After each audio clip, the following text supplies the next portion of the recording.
സംസ്ഥാന സർക്കാരിന്റെ ഏറ്റവും വലിയ സാമ്പത്തിക ധനസഹായമായ സാമൂഹ്യ സുരക്ഷാ പെൻഷനുകൾ, ക്ഷേമനിധി പെൻഷനുകൾ, വിവിധ മേഖലകളിലേക്കുള്ള ആനുകൂല്യങ്ങൾ എന്നിവയുടെ ഓണത്തോടനുബന്ധിച്ചുള്ള വിതരണ നടപടികൾ സംസ്ഥാന ധനവകുപ്പിന്റെ ഭാഗത്തു നിന്നും ആരംഭിച്ചു. തദ്ദേശീയ തിരഞ്ഞെടുപ്പുകൾ കൂടി അടുത്തതോടെ കുടിശ്ശിക ഉൾപ്പെടെയുള്ള ആനുകൂല്യങ്ങൾ വിതരണം ചെയ്യുന്നതിലേക്കായി ചിലവുകൾ കുറച്ചുകൊണ്ട് ക്ഷേമ പ്രവർത്തനങ്ങൾക്ക് ഊന്നൽ നൽകുമെന്ന് ധനമന്ത്രി കെ.എൻ. ബാലഗോപാൽ വാർത്താസമ്മേളനത്തിൽ അറിയിച്ചു. ഓണച്ചിലവുകൾ തലയ്ക്ക് മുകളിൽ കനം തൂങ്ങിയതോടെ പല ഘട്ടങ്ങളിൽ വെട്ടിക്കുറച്ചതും എന്നാൽ അർഹതപ്പെട്ടതുമായ കടമെടുപ്പുകൾക്ക് അനുമതി തേടി കേരളം കേന്ദ്രത്തെ സമീപിച്ചിരിക്കുകയാണ്. ഈ മാസം 18 ഓണത്തോടനുബന്ധിച്ചുള്ള വിവിധ ആനുകൂല്യങ്ങളുടെ വിതരണം ആരംഭിക്കുന്നത്. ഓണത്തോടനുബന്ധിച്ച് ഓണക്കിറ്റ് വിതരണം ഉൾപ്പെടെയുള്ളവ പ്രഖ്യാപിച്ചതിന് പിന്നാലെയാണ് സാമൂഹ്യ സുരക്ഷാ പെൻഷൻ ഗുണഭോക്താക്കൾക്ക് വീണ്ടും സന്തോഷവാർത്ത എത്തിയിരിക്കുന്നത്. ഓണച്ചിലവുകൾക്കായി സംസ്ഥാന സർക്കാരിന്റെ ഭാഗത്തു നിന്നും ഇത്തവണ ഗുണഭോക്താക്കൾക്ക് ഓഗസ്റ്റ്, സെപ്റ്റംബർ മാസങ്ങളിൽ കൂടുതൽ തുക അനുവദിക്കും. കേന്ദ്രത്തിന്റെ ഭാഗത്തു നിന്നും കൂടുതൽ തുക അനുവദിക്കുന്ന സാഹചര്യത്തിലാണ് വമ്പൻ സന്തോഷവാർത്ത എത്തിയിരിക്കുന്നത്.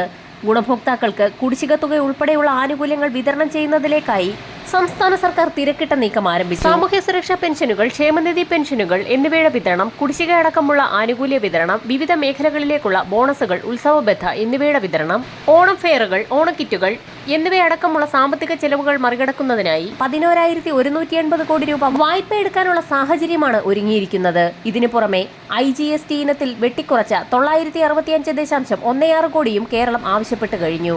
ഓണച്ചിലവുകൾ മറികടക്കുന്നതിന് പിന്നാലെ ബോണസ് ഉൾപ്പെടെയുള്ള ആനുകൂല്യങ്ങൾ, ഉത്സവകാല ബത്ത, മുടങ്ങിക്കിടക്കുന്ന കുടിശ്ശിക ആനുകൂല്യങ്ങൾ എന്നിവ ഉൾപ്പെടെയുള്ളവ വിതരണം ചെയ്യുന്നതിലേക്കായി തുക വിനിയോഗിക്കും. നിലവിൽ കേന്ദ്രത്തിന്റെ ഭാഗത്തു നിന്നും അനുകൂല നിലപാടാണുള്ളത്. 19,000 കോടിയോളം രൂപ ഓണച്ചിലവുകൾക്ക് വേണ്ടി വരുമെന്നാണ് പ്രാഥമിക കണക്കുകൾ. സാമൂഹ്യ സുരക്ഷാ പെൻഷനുകൾ മാത്രം വിതരണം ചെയ്യുന്നതിലേക്കായി 1,700 കോടിയോളം രൂപയാണ് വേണ്ടിവരിക. 3,200 രൂപ വീതം ഗുണഭോക്താക്കൾക്ക് ഓണത്തോടനുബന്ധിച്ച് 2 ഘട്ടങ്ങളിലായി അക്കൗണ്ടുകളിലേക്ക് എത്തിച്ചേരും. ഇതോടൊപ്പം തന്നെ സെപ്റ്റംബർ മാസത്തിലും ഗുണഭോക്താക്കൾക്ക് 1,600 രൂപ വീതം എത്തിച്ചേരും.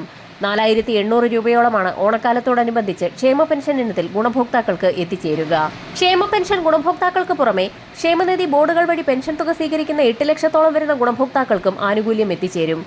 NSAP പെൻഷൻ ഗുണഭോക്താക്കൾക്ക് 200 മുതൽ 500 രൂപ വരെയുള്ള കേന്ദ്രവിഹിതം കേന്ദ്രം നേരിട്ട് അക്കൗണ്ടുകളിലേക്ക് വിതരണം ആരംഭിക്കും.